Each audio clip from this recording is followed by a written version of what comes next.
And my question to seeing some of the comments about Cassie Ventura, she must have enjoyed it because she stayed, and if she didn't want to be there, she should have left, and all these different things that get brought up about the victim. Let's just say the victim, whether it's male or female. Let's just go here, whether it's male or female. But it's all brought up about the victim. She looked like, or the text messages say she enjoyed the freak offs, and she enjoyed these male prostitutes and all the things you can think of, and no regard to the fact that they seen this woman get beat in front of an elevator, or nobody knows everything that went on because that was just one video they seen. But I want to ask this question, and I want to ask it in this way for all those people who are asking the question of why she didn't leave or any of those things. And I want to say it like this. Would you see it differently if it was yours? What if the victim was someone you know? Your sister, your brother, your cousin, your best friend? Would you still shrug when the perpetrator walks with a slap on the wrist? Would you still debate whether the pain was real? Or would you be begging the world to stop making excuses? In this Diddy trial, we saw clearly some folks were so focused on who he is that they couldn't make space to see who they were. The women, the men, the survivors, the silence they had to walk through. Instead of compassion, some got skepticism. Instead of support, they got side eyes and conspiracy theories. It's easier to rationalize when it's distant, when the victims are strangers, when the pain isn't tied to your last name. Would you clap for lesser charges? Would you say at least he got something? Or would you demand the system to show the same outrage you feel in your bones? See, justice doesn't just live in the courtroom. It lives in how we talk about survivors. It lives in the questions we ask or the ones we ignore. And maybe the real problem is this.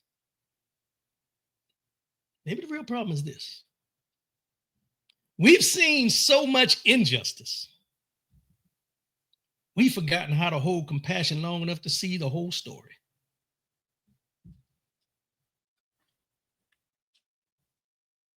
We haven't seen the whole story.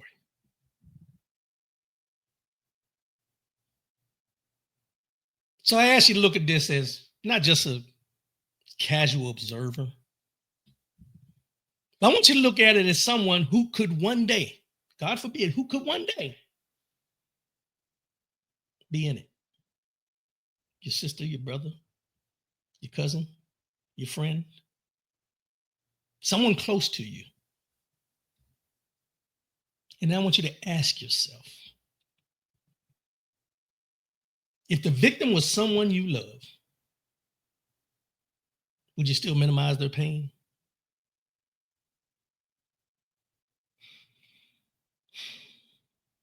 Would you still cheer for a compromise?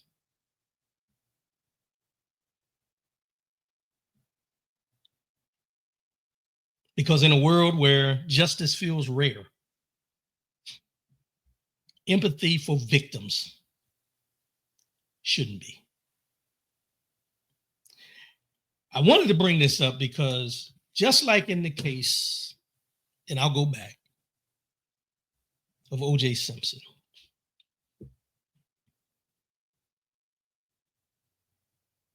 we celebrated.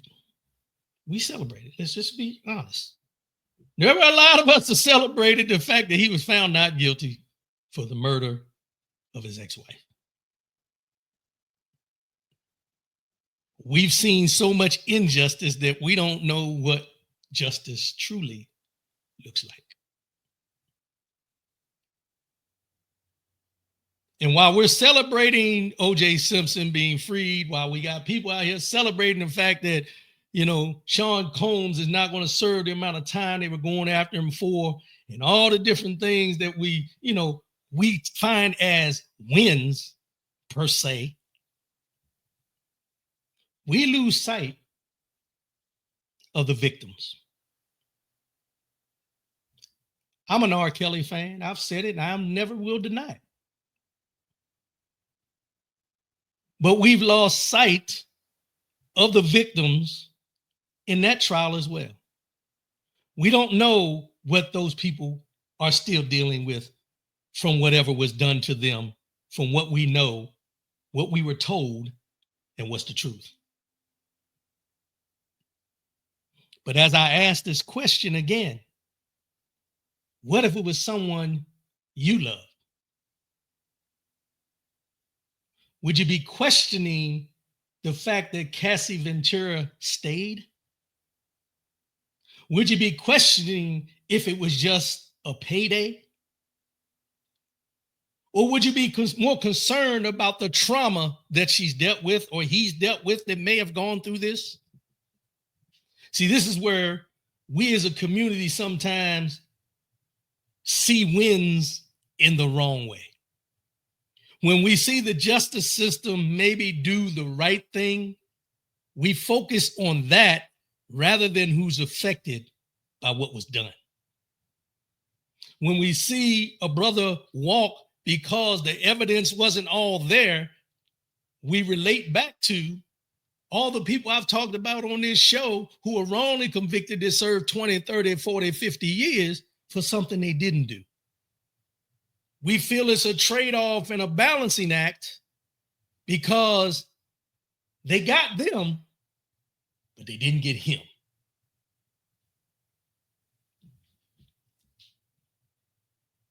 Justice is blind. Yeah, justice is blind. But why do we choose to be blind along with the justice system? See, I know all of us, and I'm going to stick with the word all of us, were raised on what's right and what's wrong. All of us know what's right and know what's wrong.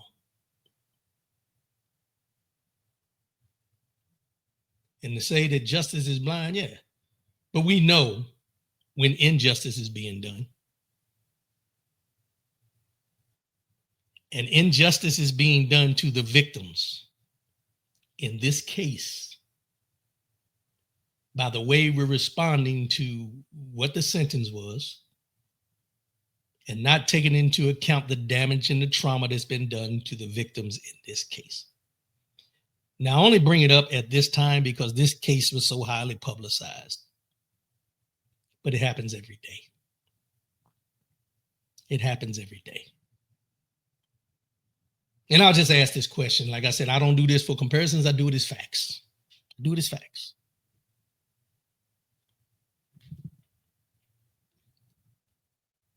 Imagine I have an island. And I'm taking young girls, young women there,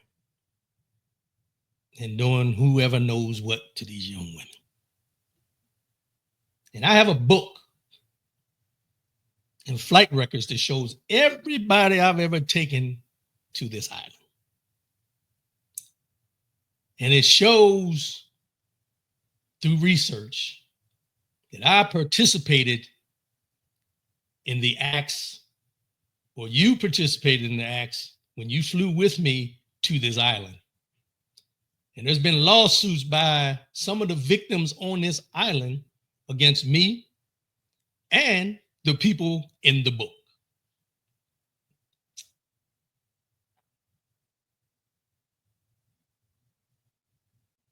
Would you care?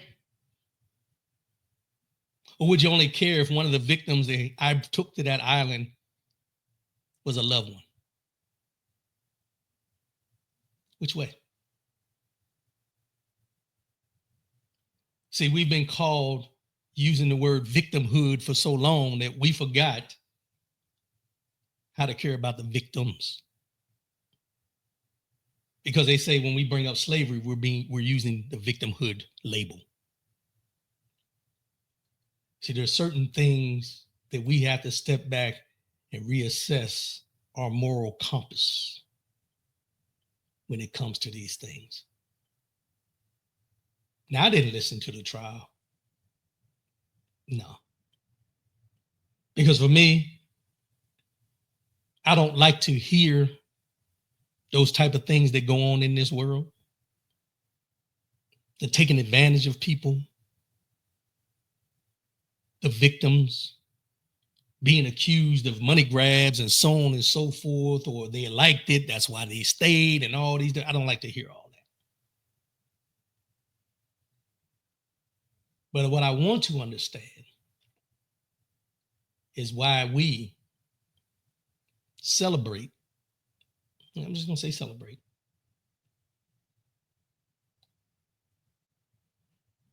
The not guilty charges of a person, but don't concentrate on what they were found guilty of. We got to get better. We got to get better. Because as I mentioned, if one of your loved ones was a victim, how differently would you look at everything that has been said? Or would you even comment on what's being said about the victims? Faith Jackson, I hear you and I agree, too much said. Don't forget the fact is she got paid $30 million. Just saying, which is part of the problem. Which is part of the problem. And I'll say it this way. $30 million for the pain and suffering that you went through, it doesn't mask those sleepless nights. It doesn't mask the trauma. It doesn't mask any of that. But that's where we in society have concentrated and tried to put a monetary value on my worth as a human being in this world. $30 million doesn't give me back my life. $30 million doesn't fix the trauma. $30 million doesn't take away the beatings. Doesn't take away any of that. Just allows me to live a different type of lifestyle. But what kind of lifestyle do you live when you still have that trauma? And I'll put it in a term where a lot of people can understand, and Faith Jackson, you can understand this too. There are a lot of us who have served this country and suffer from PTSD. And the VA, you go and do your claim and everything, and they give you some money. They give you a certain percentage. That's what your VA check is going to be, your monthly VA payment is going to be. But that check does not take away the trauma, post-traumatic stress disorder that you suffer from. That money they give you doesn't cure those sleepless nights.